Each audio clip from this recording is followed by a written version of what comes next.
Hello and welcome back to Fred's Nibbles. We'll be continuing where we left off, which, if you recall, is after there was like a whole fight in the forest. There was monsters. Fred was showing off that he has basically like wood healing magic. Um, Chad found out that he wasn't that special. And not only that, but apparently his powers were kind of weak. Mothik was finally there. He was helping, keep Chad safe. But yeah, Bruce had to come along after basically beating up these two. He had to save them too. And eventually they went home and, Fred and Chad made up. Probably made out a little off screen. But yeah. Anywho, so that's as far as I can remember. So I guess without further ado, let us continue and see what happens at home, somewhere else. A cold, salty breeze blows past you, ruffling your fur. You can hear the sounds of waves breaking on the shore nearby, and the telltale scent of seawater dances across your nose. You can open your eyes now. You feel the cloth tied around your eyes slip away, and you open your eyes with some effort as they adjust to the sudden burst of light. Once they do, you're greeted with a dull orange glow, the sun setting below the distant horizon and casting sparkling fractals across the surface of the water.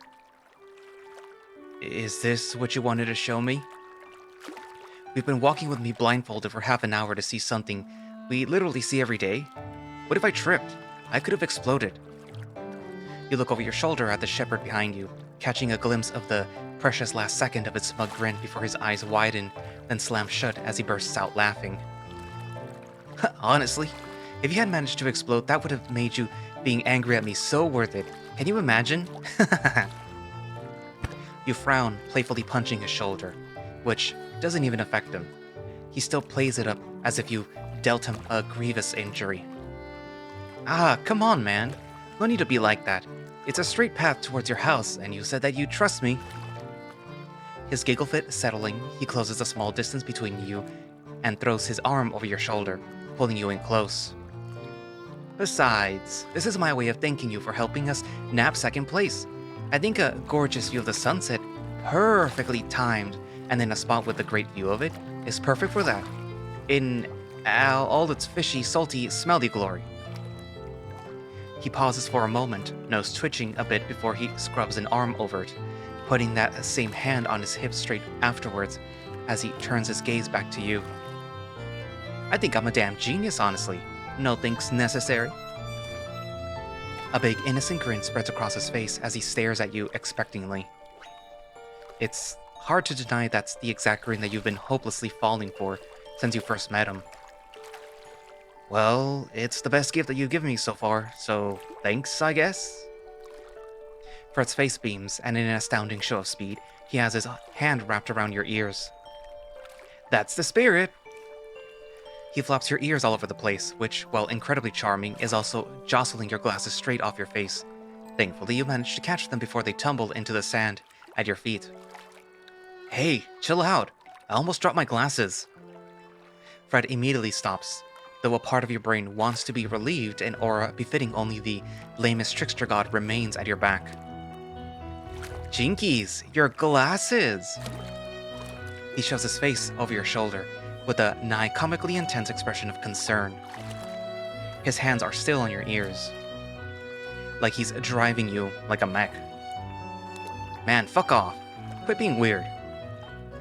You push Fred away from you and quickly start putting some distance between the two of you, using the act of putting your glasses back on to hide the redness of your face. Like, zoink Scoob, what if Chad lost his glasses? You keep walking away, doing your best to ignore him, even though you can easily tell that he's following right behind you. Don't follow me. I don't know you. Zoinks! I don't know, Raggy. We might have to pray another riot roll bit. Zoinks!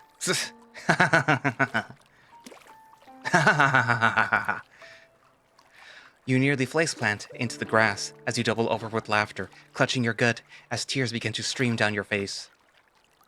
I win. I can follow you now. S- you nailed that laugh. Way too hard. Oh god, my stomach hurts. Huh. You need help. Fred looks at you with a big, goofy grin on his face. Man, no matter how much secondhand embarrassment this idiot gives me, I can't help but love that smile. After taking a moment to collect yourself, you turn back to the patch, walking past Fred as you return to it. Anyways, we're close, come on. He nods, chasing after you, sticking close as you both walk back to your house in pleasant silence. After reaching the neighborhood's entrance, you stop to take a deep breath before continuing. A chilly gust of wind races through the dense foliage throughout the community, rustling the leaves before hitting you in the face right after you both start moving again, forcing a shiver out of you. And a small chuckle out of Fred. Aw, come on, Chad. It's not that cold, is it? For me it is. You may have been able to leave your jacket at school, but my fur isn't as thick as yours. I'm definitely not made for this kind of weather. You should let it grow out some more then. I mean, look at me. I'd go so far as to say that I'm actually kinda hot right now. Probably need to get it trimmed soon, actually. That's not how it works, Fred. Dobermans have naturally short fur. Oh, right. Well, in that case, you can have my trimmings. Ew, no, no, no, no, no, no. Oh god, just the thought of that is so weird. Hehe. Ugh. Besides, maybe you're just hot from all the stuff that we did today. Very true. I do always go a little crazy during the school festival. Sucks it's gonna be our last one though. You glance back at him, catching his ears drooping, and a somber expression across his face. It only lasts for a second before his trademark optimism springs forth again. But hey, at least I got to spend it with you, man. Easily the best one so far, thanks to you. Yeah, it was fun. Huh. Good thing you forced me to do it, otherwise I probably wouldn't have gone or had nearly as much fun. Hey, I didn't force you. Well, thanks for, forcibly not forcing me to go. No props, buddy. The small talk continues as you walk, finally arriving at your house's front gate. Alright, thanks for everything, Fred. You're welcome, Chad. You know you can always count on these guns. Fred starts flexing and posing in debatably macho ways. At least you're pretty sure that's what he thinks he's doing. But it looks more like he's just copying the poses from that one anime you got him to watch. Not that you really mind, though. Good to know. See you Monday, then? Sure, I'll see you then. He extends his hand out to you, which activates the hidden process in your brain that he'd installed. Without hesitation, you reach out, clasping your hands together before curling your fingers in, pulling against one another for the briefest of moments before finishing with a fist bump. See ya. Byes. Fred spins on his heels, jauntily marching away with a noticeable pep in his step and a peace sign held up over his shoulder. You let out a chuckle, shaking your head before turning back towards the gate and passing through. Your good mood is instantly cut short, though, when you recognize two extra cars parked in the driveway. Your dad's friends must be here. Great, the drunkards are here again. It's so early, too. Why the hell are they even here? After a moment's hesitation, you steer yourself and climb up the stairs to the front door. You take a deep breath, twist the knob, and step inside. The first thing you see is your dad rummaging through the fridge. He peers over his shoulder at you, and you quickly look away. If only you'd met his gaze, you'd have seen that cold, empty look in his eyes. Hello? Evening. As you make your way past him to your room, you catch a glimpse of him wrapping 2 bags of ice in washcloths. In that incredibly brief moment of hesitation, Terry somehow manages to clear the gap between the two of you, holding the wrapped bags out to you. Here, put these on your ears. Why would I do that? Just do it. No. Where's Mom? She's out, getting groceries. Ah. And the car's outside? Simon and Michael are in the garage. Cool. I'll be in my room then. You turn to leave. It's getting harder to ignore the chill dripping down your spine. Wait. He makes no contact with you. In fact, he doesn't even move. Somehow the single word stops you dead in your tracks. What? Put these on your ears. What for? Because today, you're becoming a man. The chill becomes biting. You turn back to look at him. What does that mean exactly? Your eyes, still avoiding his, ultimately land on the objects in his hands. From here, it only takes a second for you to realize. No. You take a step back, bumping into the wall behind you. No, I refuse. Where's Mom? Son, please. Don't make this any difficult than it has to be. It only hurts more. He finally moves again, reaching out to grab you, but you step to the side, narrowly ducking underneath his grasp. Don't touch me! Chad, we're doing this for your own good. He reaches for you once more, and instinctively you shove his hand away with all your might. I said don't fucking touch! You finally look up to his eyes. It's too late. The sensation hit you out of order. The sound first, a firm thud, followed by the clattering of something to the floor. Your vision blurs next, as the silence that follows is filled with a sharp ringing in your ears. The pain hits last, an all too familiar, burning, throbbing pain against the side of your face. You're left speechless, your brain is struggling to catch up. Instinctively, your hand comes up to your cheek, gently stroking against the tender, vaguely hand-shaped portion of your face. He hasn't hit you like that in a long, long time. The blurriness in your eyes starts to sting as hot tears well up. Through that blur, you can vaguely make out the thin blue line of your glasses against the white tile floor, and you reach down for them. You find a losing battle against your face's natural motions, trying and failing to stifle the wince, the quivering lip, the sniffling.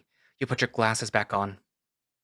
Without even looking back to Terry, you begin walking back the way you came. Your room isn't good enough anymore. You need to run. And just where do you think you're going? Simon steps in front of you, cutting off your path to the front door. Your eyes slowly look up along his body, but the only thing that you end up registering is a wicked grin across his face. Why? You finally lose the battle against your emotions, tears gliding down your face as Simon grabs your arm and firmly pulls you into his grasp. A moment later, another incomprehensible blob, bearing that same monstrous smile, steps into the kitchen from the garage and approaches you. Come on, son. Don't make this so hard for us. Why? Why are you doing this? The two big men start dragging you towards the door. Michael came in through, and you start fighting as hard as you can against them. Let me go! Let me go! Help! Dad, help! Something snaps in you, and you cry out for him. And yet, when you look towards him, towards the only person that you can still comprehend. Hold him tight. Your dad's face is foreign to you now, just an empty mass of unrecognizable nothing. Dad? Their grip on you tightens as they continue to drag you towards the garage. Your whimpers and sobs are uncontrollable screams now. You're fighting so hard as you possibly can, desperately clinging to whatever you can try to halt their progress. Of course, it's all in vain. Your fingers aren't able to cling to the doorframe, and your claws leave jagged marks in the wood as you're heaved through. It seems like it only takes a second to go from the doorway to the chair. In your panic, you look around the room, spotting a table next to the chair that they're holding you down in. It's got a big pair of scissors, cotton balls, and a bottle of some chemical on top of it. Let me go! Let me fucking go! You psychopaths! Simon holds you down while Michael grabs something from behind you. They both work together to tape you to the chair, their overwhelming strength making it fairly easy to, despite your fighting. Even tied down, you continue to wrestle against them, and they have to hold you tight while Terry finally enters in after you, closing the door behind him. Come on, kid, just relax. It's not that bad. Yeah, it's all for the greater good, kid. As a servant of God, we have to do our due diligence. Just have some faith in us. The fuck are you talking about? What fucking God? What kind of cult bullshit is this? As you continue to struggle, Terry walks past the table and around you. A frantic glance to the side makes you realize the scissors are gone. Terry, stop! I'm your son! Why do you want to hurt your son? Please stop! The complete lack of response from behind you completes your heart's plummet into your gut. Your whole body rides even harder now, rocking the chair back and forth. Grab his head, so we can be done with this. Simon grabs your head firmly and Michael holds the chair down. No matter how hard you fight, you can't move anymore. If you had just listened to me earlier and put them ice on, you wouldn't feel a thing. Should have listened. Father, please, I'm begging you, not my ears. Just sit still, son, please. A hand lands on the top of your head, two fingers examining one of your ears. In one final, last-ditch effort to make all of this stop, you scream as loud as you possibly can, fighting with all your might, well past when your lungs should have run out of air. Simon adjusts his grip on your head to clamp your muzzle shut, holding you firmly in place. Relax, kid. It'll all be over soon. You'll thank us later once you realize how good you've got it. Some of us have to earn our salvation.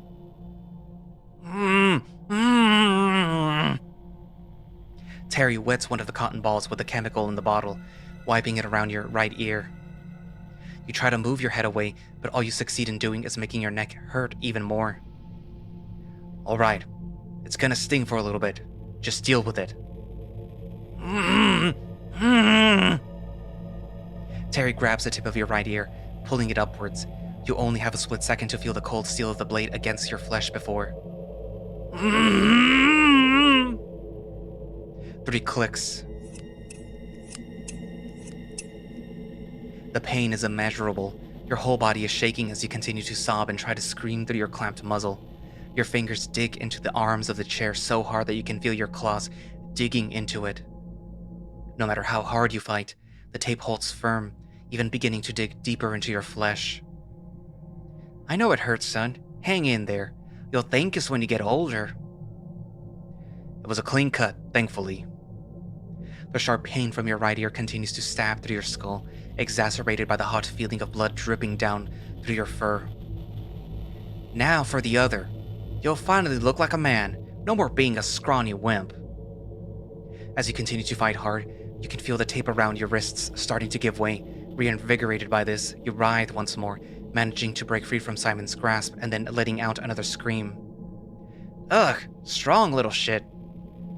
He looks over at Michael with a sneer, flicking his head towards you. Just give it to him now. Michael nods, letting go of you for a brief moment to dig around in his pocket for something. After a moment, he pulls a strange-looking pill out and lifts it up to your muzzle. Here, kid, take this and quit fighting already. You clamp your mouth shut, shaking your head as you continue to fight, dodging the pill as much as possible. How incompetent can you two be? Hold him still. Simon snarls, snatching the pill from Michael. Give me that, you idiot. I'll do it myself. Hold his head. Using one hand, he pries your mouth open and Michael picks up the slack, holding your head in place. Using his other hand, Simon pushes the pill into your mouth and down your throat. Quit being such a wuss. It's just a painkiller.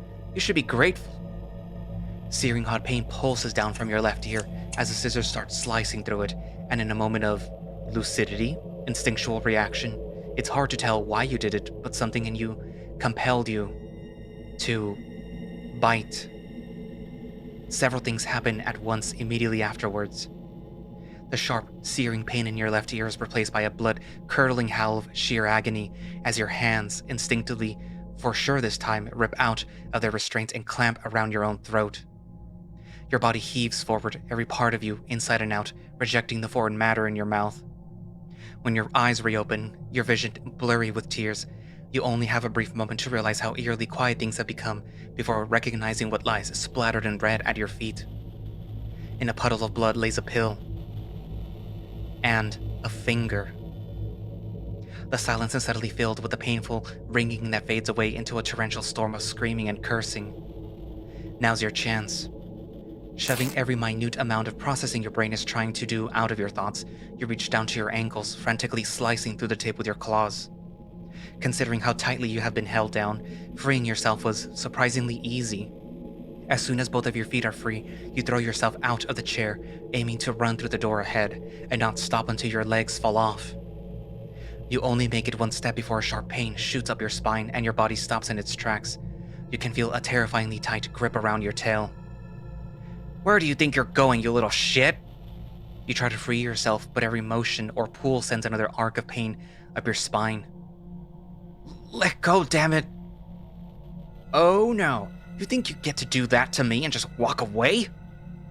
He pulls hard on your tail, and through your yelp of pain, you barely manage to make out another faint click. You look back towards the captor, just in time to see him raise something over his head, glinting in the light. Time slows to a crawl. The next second seems to take days, leaving you plenty of time to analyze the situation around you. Barely out of your field of view, you watch a hand extend out towards Simon. In the very clear center of your vision, your father's face becomes comprehensible again, just in time for you to watch his eyes bulge in a type of fury that you've never seen before. You spent so much time analyzing that expression, actually, that your many days spent in that single second tick away at light speed, making you completely forget about the madman right next to you. That is until... Let's see how you'll like it, you worthless little fuck! The next second passes so fast that you're certain you've traveled through time. You find yourself on the floor, your mouth is open so wide that you're certain that you're wailing like a damn soul in the fiery pits of hell, but you aren't. You aren't even breathing. You can barely make out the sound of something dripping in the cold concrete floor through the ringing in your ears, but beyond that, no.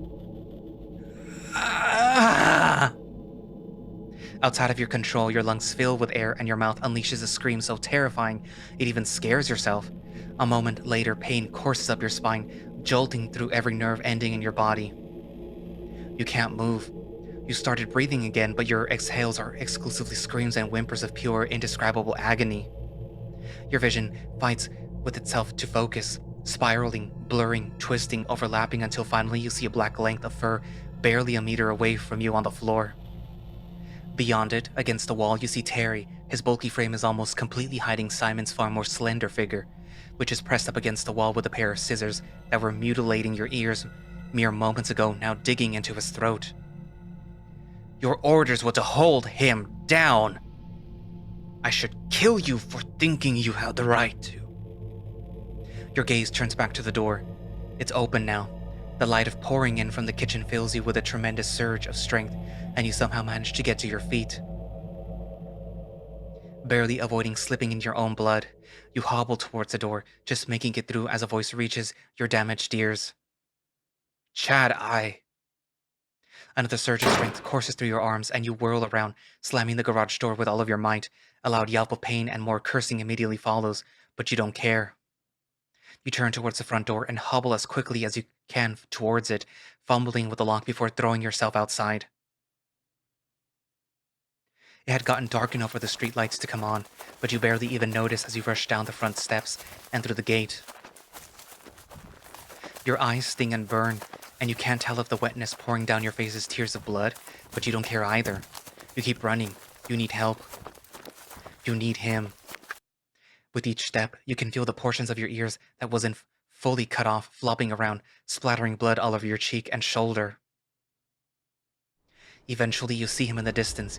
You're not sure why it took him so long to make it in such a short distance. Has it even been that long? It doesn't matter. You scream the last bits of energy your lungs can muster.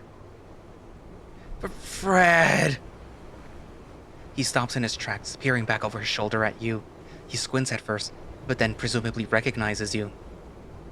He turns and starts jogging back towards you, that big grin on his face once again. Yo, Chad! Couldn't wait until morning to see me after all the... Suddenly his grin disappears immediately, probably because you moved under a street lamp. Oh my god! Chad? His jog turns into a sprint as he races over to you, pulling off his shirt as he does. Your legs give out before you can reach him, but thankfully he was close enough to catch you, crouching down along you as you fall. Don't worry, I gotcha. Shh, it's okay. I'm here. He coos softly as you shake and sob uncontrollably against him. Your lungs burn, your legs are screaming at you, and your whole body is still racked with the most intense pain you've ever felt in your life.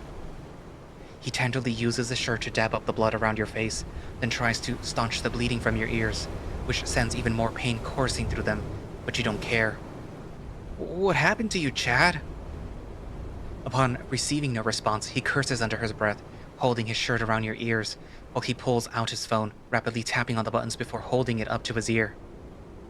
Come on, come on, pick up. It takes a moment, but the call apparently connects, and Fred begins talking rapidly. Mom, I'm coming to you with Chad. Be ready for us. His ears are all messed up, and oh my god! His tail is gone. The call barely lasts a few seconds before he flips his phone shut and shoves it into his pocket. He carefully stands up, turning around, helping you onto his back. Don't worry, buddy. You're gonna be okay. Hang in there. He turns back towards the seawalk and begins to run, keeping a tight grip on you. You're in so much shock and pain that you barely even register what's going on.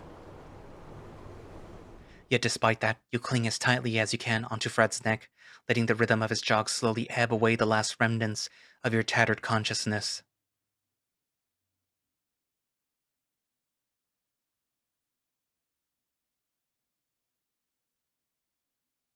A sharp pain pierces through your skull, dragging you back to consciousness with a groan.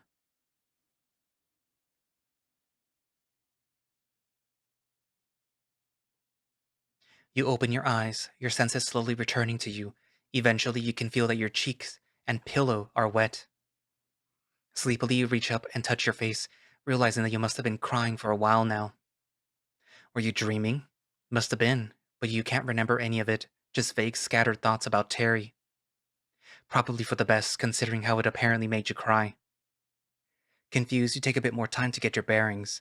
You can feel Fred's slow, rhythmic breathing at your back. Looks like he's still sound asleep at least. Based on how dark it is in the room, it must still be pretty early in the morning. Ugh, I was so tired last night too. Why are you like this, body? You let out a sigh, resituating yourself in a comfortable position and letting yourself fall back to sleep.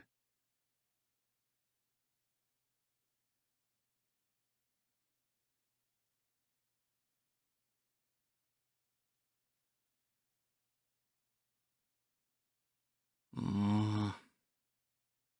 Something is shaking your shoulder. No matter how much you try to ignore it, it keeps demanding your attention. Eventually, you relent, forcing your eyes back open groggily. You slowly sit up with a sigh that transitions into a yawn, rubbing your eyes and stretching. Just won't let me sleep, will you? Well, might as well go get some water since I'm up. Maybe that'll help this head. As your eyes focus once more, what they see causes you to recoil. Whoa! You scoot backwards, slamming hard into the wall behind you as your heart hammers into your chest. As your brain processes what it's seeing, you realize... Mothik? Mothik is kneeling next to your bed, and until you move backwards, had his face right up to yours. His eyes are sleepily looking, but behind that, he seems pretty excited that you're awake. Just how long has he been sitting there? What are you doing here? Another sharp pain shoots through your skull, this time worsened by having accidentally bashed it against the wall. Ugh, my head. You shake your head lightly, which thankfully manages to alleviate some of the pain. How did you manage to get in? Mothik looks back at the door, then points towards it and... Tree? What? You feel a familiar tingling sensation in the back of your mind. It's like that voice you just heard came from inside of you. You look down at Fred to see if it was him playing some kind of trick on you. He's still asleep. Fred, wake up. You're prodding lightly at his shoulder, attempting to wake him up, but he doesn't respond. Come on, man, stop joking around and wake up. You shake him a bit more firmly, but there's still no response. All the while, Mothik keeps his eyes on you expectantly, patiently waiting for your attention to return to him. Tired? You hear that voice again in your head, and now that you know for sure it's not Fred, you break out into a nervous sweat. Who is... As you scan the room, your heart pounding, Mothik catches your eye with a little wave, then points towards himself with another hand. Mothik? Is that you? Yes. Mothik nods happily. Oh, does that mean that you can... read my mind? You both stare expectantly at one another for a moment. Can you read my mind? Mothic tilts its head while looking at you. Okay, maybe you can't read my mind then. Mothic twitches in surprise, then shakes his head. No. That's kind of a relief, I suppose. Though that does beg the question, how the hell is he talking to me through my own mind? Ugh, whatever. I just need to get used to this weird stuff happening, I guess. Anyway, is Fred okay? Mothic nods. Tired. Tired? I'm assuming you mean from all that stuff that happened yesterday? Mothic nods. That makes sense, I suppose. He did fight pretty hard. Mothic puts his hand on his chin for a moment. Mothic nods once more. Okay. And will he recover soon? Mothic nods again. You let out a small sigh of relief, your muscles releasing some tension you didn't realize they were holding. Cool. So, what are you doing here then? Mothic flinches again, then deflates, his posture tightening. Help! For some reason, the moment that word reaches your ears, thoughts, whatever, the moment it registers, any trace of sleepiness you had left vanishes from a rush of adrenaline and you lean forward a bit. What's wrong? Did something happen? Mothic nods. Mom. Sick. Your mom? Didn't Bruce take you back to her yesterday?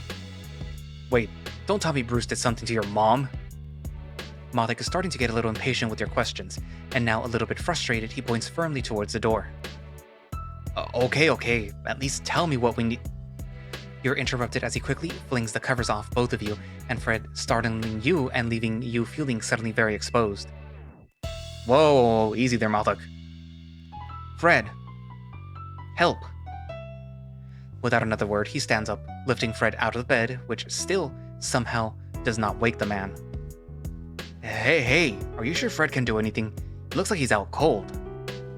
Mothic nods firmly, using his many arms to get Fred onto his back, holding Fred's arms around his neck with one hand, with two others under his legs, leaving a single hand free. Yes. He turns towards the door, only briefly looking back at you. Follow. Then he silently rushes out of the room. Mothic, wait! He's still naked! You quickly scramble to your feet. Chad, who the hell are you talking to up in there? Oh shit. Hearing that familiar voice jolts you even more, your thoughts becoming a chaotic mess of panic. What to do? Oh god, oh shit, oh fuck. What am I supposed to do now? I can't let her see Mothic carrying around a naked Fred. How the hell am I gonna explain that? Why the hell is she here so damn early anyways? Hey, is Fred up there with you? Send that little bitch down here. Fuck. I need to get my clothes. You race after Mothic. Once you reach the living room, you can see that he's going for the open balcony doors on the other side. You rush to intercept him, blocking him off. Wait, Mothic, you can't jump out the window. Safe. I don't care if you got in without trouble. You can't leave with Red naked, and people will definitely be able to see you now in the daylight. I know your mom needs help, but right now you need to hide. We can't let Jenny see you here, otherwise she'll... Before Mothic can respond, you hear the sound of keys rattling inside the door. Open this door, you lactose-intolerant milk drinker. Wait, Jenny, I'm naked. Then go get dressed, damn it. I bet that there isn't much to look at anyways. Shit. Despite your protests, the sounds from just beyond that door are unmistakably that of Jenny unlocking it. Your eyes rapidly scan over the quickly unraveled scene before you as Jenny continues to rattle against the door, the sound like the ticking of a cruel clock counting down to some inevitable danger. Quick, hide! You go to shove Mothic away into the bedroom, the bathroom somewhere, but you only make it a step or two before the door swings open and Jenny barges in. Fred, you piss-colored crotch slicker, where are you? You completely freeze in place, paralyzed by the vengeful gaze of the banshee apparently masquerading as Jenny before you. Despite the hulking naked moth next to you, who also happens to be carrying an equally naked Fred, Jenny's eyes remain solely on you. Instinctively, you cover up your crotch with your hands. Wait, Jenny, I can... Shut up, Chad. Where's Fred? You raise an eyebrow, glancing over at Mothic, Seeing that he hasn't shown any sort of reaction whatsoever, you look back at Jenny, who stomps forward past you, her hands on her hips as she scans the room, judging mentally. Jen? Actually, you're on the hook too, muscle-doby bitch! She suddenly whirls around, approaching you and pressing an accusatory finger to your chest. You step back a bit in shock. How dare both of you leave me hanging yesterday? She backs off, if only to begin stomping around the room, ranting. After all that trouble that I went through too. As Jenny scolds you, you take another look at Mothic and see him casually trotting towards the balcony doors. And I did it good, damn it! I'll have you know that I graduated top of my class in the... You awkwardly sneak off to the front of Mothic, quietly closing the doors. Mothic glares at you for a second before turning around with a huff. And you know what pains me the most, Chad? You slowly make your way over to the fireplace to get your clothes, while she's distracted. What? It's that despite all of this, I still... As you make it over to your clothes and start getting dressed, you watch as Mothic calmly walks directly in front of Jenny, interrupting your view of her for a second, and yet Jenny doesn't react to it. I'm so fucking confused. Jenny continues to rant as you get dressed, most of her words going straight through your head since you've more focused on Mothic. He's heading back towards your bedroom, realizing that there's a window in there. But you can tell that as the rant continues, it gets more and more nonsensical. Once you're finally dressed, you let out a long sigh, scratching at your cheek with a finger. You haven't showered yet, and it looks like it's going to stay that way. And that's how you make a lemon pie with beans instead. You follow Mothic back to the bedroom, mostly ignoring the death glare Jenny is giving you from behind. You intercept Mothic as he attempts to start opening the window, stepping in front of him and pretending to look out of it to stop him. Hey, were you even listening? Mothic huffs again, and in a particularly chaotic twinge shoots through your skull. Mean. Of course I was. I was hanging on your every word. Good. Talking about lemon pie always makes me feel better. Anyways. Where's Fred? I need to spank his juicy ass. Don't just stand there at me. Go get him. I brought strawberry waffles for breakfast, and they're so lonely downstairs, getting all cold and gross and stuff.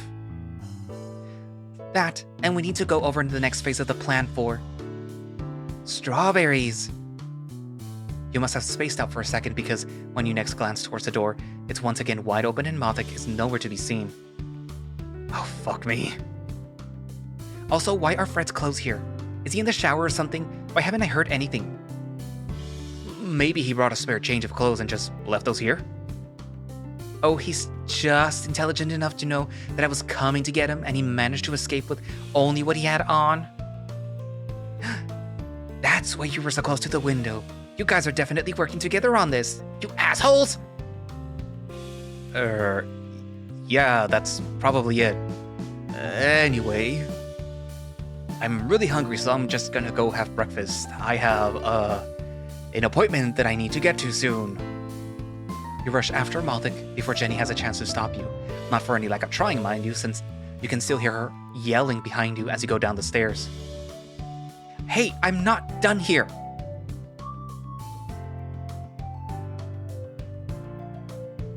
As you burst back into the main room of the cafe, you see Mothic wiping his hands with a napkin. His face is covered in both a tremendous amount of crumbs and a very pleased expression. Wait, you have a mouth? Jenny is hot on your heels, arriving only a few moments later. Strawberries! With that last word, Mothic finishes cleaning himself up and heads towards the door, with an unconscious and apparently equally invisible, somehow, Fred still in his arms. Alright, let's see then. Mother trucker, dude! You ate all of them, you asshole! How can you be that hungry? I'm a growing boy. I need lots of food so that I can grow up big and strong. You're screwing with me, aren't you? You have no time to respond further as Mothic opens the door directly in front of Jenny. You can probably safely assume that that looks like the door opening on its own to her, so you cut Mothic off and grab the doorknob yourself. I'm deducting the cost of that food from Fred's pay now, damn it! I was really looking forward to that waffle, jerk! Mothic squeezes past you and you follow him outside, turning back one last time to Jenny. Where the hell are you going in such a rush? To meet with Fred. We'll be back later. That wasn't what you told her earlier, but she apparently wasn't paying much attention then, since she doesn't react to the discrepancy now. Jenny lets out a deeply offended gasp as you start to close the door behind yourself. Bitch! So you know where... Once the door shuts, you quickly rush to catch up to Mothic, who was power walking towards the park. You can't help but feel ashamed as you look at Fred's mostly naked form in Mothic's arms. Probably should have made up some kind of excuse to grab his clothes before heading out. At least now you probably have some time to process what just happened. I get the feeling that I'm gonna have to get used to this kind of random stuff happening now. I really don't know how to feel about that. Guess I just have to roll with it. Can't hurt to have some kind of explanation though, right? I suppose Mothic can make himself invisible or something like that. Jenny couldn't see him or Fred, which means that either he can turn both himself and other people invisible, or Jenny was just so mad her eyes stopped working. I think the former makes my head hurt less, somehow, so I'll go with that. Not like that explanation really explains much though. I suppose I can just ask him later on, but something in my gut tells me that wouldn't be much help either. Walking through the streets, you are finally able to get some hint towards what time it is. Here and there, younger people in uniforms are all heading towards school, so probably around 9 a.m. It's still way too early for all of this. Thankfully, none of them notice Mothic or Fred, so his invisibility seems to be holding out. That's at least one less headache to worry about.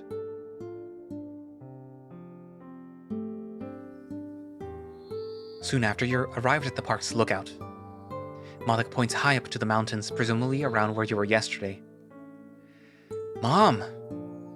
So she does live in the mountains after all, huh? Mothic nods. Alright, let's go quickly then. Hopefully there aren't any more monsters. Mothic shakes his head with a level of confidence that's hard to ignore, but you remain skeptical. Mothic reaches out, grabbing your hand and dragging you down the path, forcing you to jog a bit to maintain your balance and keep up. Whoa there, Mothic. I know my way down the path, okay? He looks back at you, tilting his head in a self-satisfied way with the proud eyes, then turns back to the path. Oh, are you making me invisible too? I suppose that works. You continue to move in silence while Fred continues to snooze peacefully in Mothic's arms. You figure Mothic may be keeping him warm because he doesn't even look uncomfortable.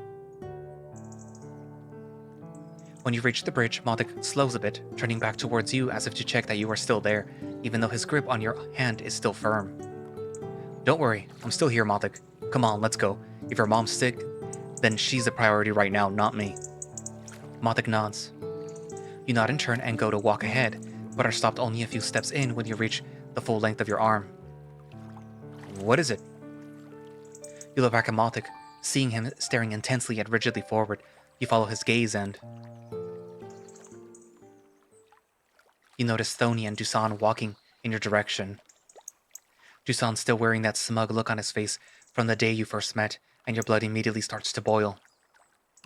They get close and closer, not acknowledging you or Mothic at all. In fact, they pass right by you without even batting an eye. You smug piece of shit. Don't ignore me, you fucker. You go to intercept him and Thony, but Mothic's grip tightens on your hand. Don't walk away, you coward. I'll fucking break you, you hear me? Get back here! You fight Mothic's grip, but it's surprisingly tight. His gaze is now fixated on you, and he shakes his head slowly and firmly. Fuck! Let me go, Mothic! No matter how hard you fight against his grip, you can't even move an inch, and Dusan and Thony begin to disappear down the far side of the bridge. Damn it! Thony! Thony stops for a second and looks back, taking a long, curious look around the bridge. But his eyes scan right over you without any sort of reaction whatsoever. Hurry up, kid. I don't have all day. Dusan firmly grabs Thony's arm and forces him to turn back around and resume walking. Don't you fucking dare put your hands on him, Dusan! Mothic similarly begins to drag you down the opposite side of the bridge, away from them. You don't get it, Mothic. He's a monster, just like the ones we saw yesterday, and he's gonna hurt that kid. He ignores you, dragging you further and further away, passing into the woods beyond the park. I can beat him now, and you can help me too. Just Let's just go and... Mothik turns around and glares at you. Chad. Huh? The voice startles you, making you jump harshly. Your eyes snap to Fred, but he's still sound asleep. Mothik pulls you in close, giving you an awkward hug with his free hand and one from behind Fred's legs. The sudden movement makes you close your eyes, and for a moment later you find your face buried deep into his fluffy neck, his unique scent flooding your nose. What?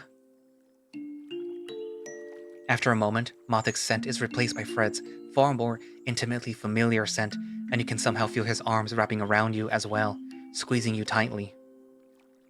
What is this?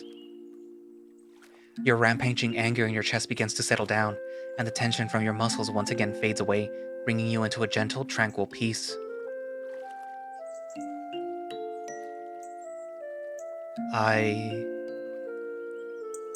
You stay like this for a few more seconds, then. You slowly open your eyes, a comfortable warmth flooding your body. You glance up and see Mothik looking down at you with a gentle expression. He runs a finger beneath your eyes, wiping away a tear that had managed to fall from your eye without noticing. You slowly step back, scrubbing your face with your sleeve to dry the rest of the moisture. Whoa, I'm all good now, thanks. And sorry about that. Mothik nods happily. I'm guessing you already figured that out, that I sometimes, Mothik looks at you with a soft but hard-to-read expression, tilting his head a bit. Anyway, sorry you had to see that. I don't know what causes it, but whatever you just did seems to have worked. I hope that I can rely on you if it happens again. Mothik nods his head again, apparently agreeing to your request. Mom. Right, let's keep going. He nods again, and then resumes the climb, with you following closely behind. God, this is so embarrassing.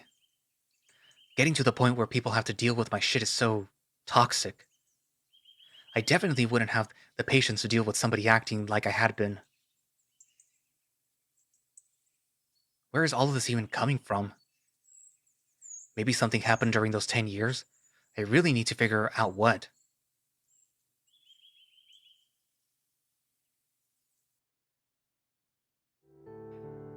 And that's where I'm going to leave it for today. So, we got a little bit of backstory for Chad, I guess. I don't know if you would call that backstory, but I guess it's memories of how he had his ears docked, which is something that you may or may not know is something that's done to Dobermans. You don't actually have to do it. Some people say, oh, it's, because that's the breed standard and blah, blah, blah. Or because it helps, with cleaning their ears and blah, blah, blah. They hear better, but come on. Would you like your ears docked? To hear better, to look better? So yeah, traumatic. And then Mothik showed up, looking for help. And before Chad could, say anything or properly wake up Fred, he kind of left with him, but not before running into Jenny, who apparently couldn't see Mothik. I assume that has something to do with what he can do. So yeah. So how he kept himself hidden, who knows? Why Fred is still asleep, I'm assuming because of what happened the day prior. But yeah, and also the run-in with Dusan and Thony. I'm assuming whatever was keeping them hidden either was waning or wasn't strong enough to keep them hidden when Chad was yelling for Thony and Thony could sense him, but Anywho, so yeah, so write down in the comments what you think, and if you would like to play Home Somewhere Else, you can do so by going down into the link in the description for the Home Somewhere Else Twitter page, which should have a direct link to the itch.io page. I shouldn't have to remind you why I can't post itch.io links, but I can't. Or I avoid it because of YouTube. And if you'd like to support the project, I will also post a link down for their Patreon where you'll get early access to builds of Home Somewhere Else, along with some other extra content like the stories somewhere else. If you recall, a while back I did one for Dusan, where it showed, before he, went all psycho. So yeah. you'll find various stories of that nature in their Patreon. Eventually, I will make it to the actual visual novel, but not yet. You still have to wait, or, become a Patreon. But yeah, so, do that. And I guess that's it for now, and I will see you guys in the next video. Bye-bye.